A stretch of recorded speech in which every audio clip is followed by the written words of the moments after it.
இந்த மாதிரி புளிக்குழம்பு நம்ம சளி பிடிச்சிருக்கும்போது சாப்பிட்டோம் அப்படின்னா அவ்வளோ டேஸ்டியாகவும் இருக்கும். நம்ம தொண்டைக்கும் நல்ல இதமாக இருக்கும். சளி பிடிச்சிருந்தாலும் கூட கேட்கும். வாங்க வீடியோக்குள்ளே போயிடலாம். என்ன குழம்புன்ட்டு நான் வந்து கண்டங்கத்திரிக்காய் போட்டு தான் புளிக்குழம்பு வச்சுருக்கேன்.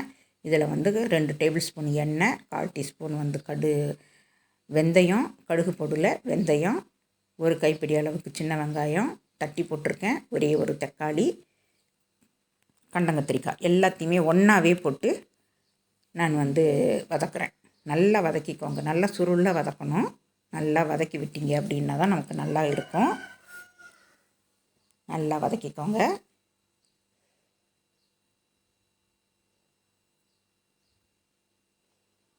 நம்ம வதக்கிறதுல தான் குழம்பு வந்து அவ்வளோ டேஸ்ட்டாக இருக்கும்.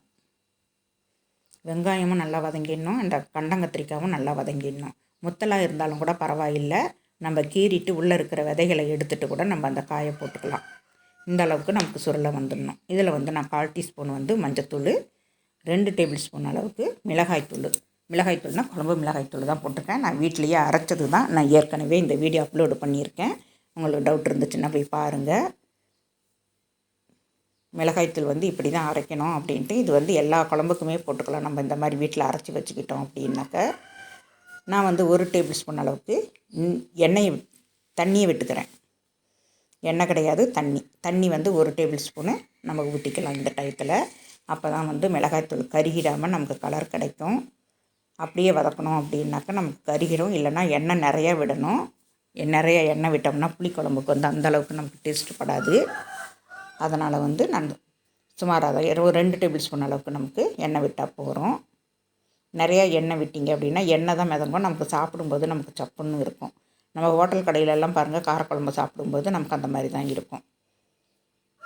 அந்த டேஸ்ட்டுக்கோசரம் அவங்க வெல்லம் எடுத்து போட்டுருவாங்க. அதனால் நமக்கு அது தெரியாது. நான் இப்போ 1 டேபிள் ஸ்பூன் அளவுக்கு உப்பு போட்டிருக்கேன். உப்பு பத்தலை அப்படின்னா நம்ம மறுபடியும் போட்டுக்கலாம். ஒரு லெமன் சைஸுக்கு புளி எடுத்து கரைச்சி எடுத்து வச்சுருக்கேன். அந்த தண்ணியை இப்போ ஊற்றிக்கலாம். புளி தண்ணியை ஊற்றிட்டு நமக்கு இந்த டைமே நமக்கு எவ்வளோ தண்ணி வேணுன்றதை நம்ம இந்த டயத்துலேயே ஊற்றிக்கலாம். தண்ணியை நல்லா ஊற்றிட்டு உப்பு இருக்கான்னு உப்பு சரியாக இருக்கான்னு பார்த்துக்கோங்க. இந்த டயத்துலேயே பத்தலை அப்படின்னாலும் இன்னும் கொஞ்சம் போட்டுக்கலாம். நான் இன்னொரு 1/2 டேபிள் ஸ்பூன் அளவுக்கு நான் போட்டிருக்கேன். கல் உப்பு தான் போட்டிருக்கேன். 1/2 டேபிள் ஸ்பூன் நான் உப்பு போட்டிருக்கேன். ஒரு லெமன் சைஸ் புளிக்கு 1/2 டேபிள் ஸ்பூன் உப்பு போட்டிருக்கேன். போட்டு நல்லா கலந்து விட்டு மூடி விட்டுக்கலாம். உப்பு ஓப்பன் பண்ணி பார்த்தோம் அப்படின்னா பாருங்கள், எண்ணெயெல்லாம் நல்லா பிரிஞ்சு வந்திருக்குது. இந்த டயத்தில் நான் அரை மூடி தேங்காய் எடுத்து, ஒரு மூடி கிடையாது, ஒரு மூடியில் பாதி, நல்லா தேங்காய் மட்டும் நல்லா ஃபைன் பேஸ்ட்டாக அரைச்சி அதில் ஊற்றியிருக்கேன். உங்களுக்கு வந்து அந்த மாதிரி ஃபைன் பேஸ்ட்டாக அரைச்சி ஊற்ற பிடிக்கல அப்படின்னா 1 டம்ளர் பாலாக எடுத்து ஊற்றிக்கோங்க. அரை மூடி தேங்காவே போகிறோம். அரை மூடி தேங்காயில் நீங்கள் பால் எடுத்து ஊற்றிக்கலாம். நமக்கு திக்னஸ் கிடைக்கணும் அப்படின்னா அப்படியே அரைச்சி விழுதாக ஊற்றிடலாம். அது நம்ம சாய்ஸ் தான்.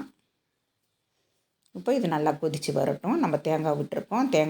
தேங்காயில் இருக்கிற பச்சை வாடை போகிற வரைக்கும் நல்லா கொதித்து வரட்டும். நல்லா கொதிக்கணும். மறுபடியும் எண்ணெயெல்லாம் பிரிஞ்சு வரும். அந்த அளவுக்கு நமக்கு கொதித்தா தான் குழம்பு வந்து சாப்பிட்றதுக்கு நல்லா டேஸ்டியாக இருக்கும்.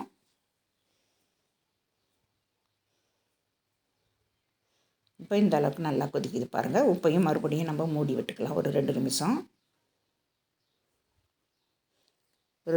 மூடி விட்டோம் அப்படின்னா குழம்பு வந்து கொதித்து நல்லா அந்த பச்சை வடையெல்லாம் போயிடும். இப்போ வந்து சூப்பராக இருக்கும் பாருங்கள். குழம்பு நல்லா கொதிச்சிடுச்சு. வாரத்தில் எல்லாம் எண்ணெய் பிரிஞ்சிருக்குது பாருங்கள். அந்த அளவுக்கு கொதிச்சா போகிறோம். இப்போ நம்ம வந்து ஸ்டவ் ஆஃப் பண்ணிடலாம். நான் ஸ்டவ் ஆஃப் பண்ணிவிட்டேன். ஸ்டவ் ஆஃப் பண்ணிட்டு மறுபடியும் நான் இப்போ வந்து சாப்பாட்டில் ஊற்றி சாப்பிட போகிறேன். நான் மூடி தான் வச்சுருக்கேன். இப்போ சாப்பாட்டில் ஊற்றி நான் சாப்பிட போகிறேன். இந்த வீடியோ பிடிச்சிருக்குன்னு நினைக்கிறேன். பிடிச்சிருந்தால் லைக் பண்ணுங்கள், ஷேர் பண்ணுங்கள், சப்ஸ்கிரைபர் பண்ணுங்கள். மறக்காமல் பெல் பட்டன் அமுக்குங்க. இந்த கண்டங்கத்திரிக்காய் வந்து வீசிங் ப்ராப்ளம் இருக்கிறவங்க, சைனீஸ் ப்ராப்ளம் இருக்கிறவங்க, ஆஸ்துமா இருக்கிறவங்கெல்லாம் இந்த மாதிரி இந்த கண்டங்கத்திரிக்காய் கிடச்சி நமக்கு அடிக்கடின்னு உணவில் சேர்த்து சாப்பிட்டுக்கிட்டோம் அப்படின்னாக்கா அதெல்லாம் கொஞ்சம் மட்டுப்படும்.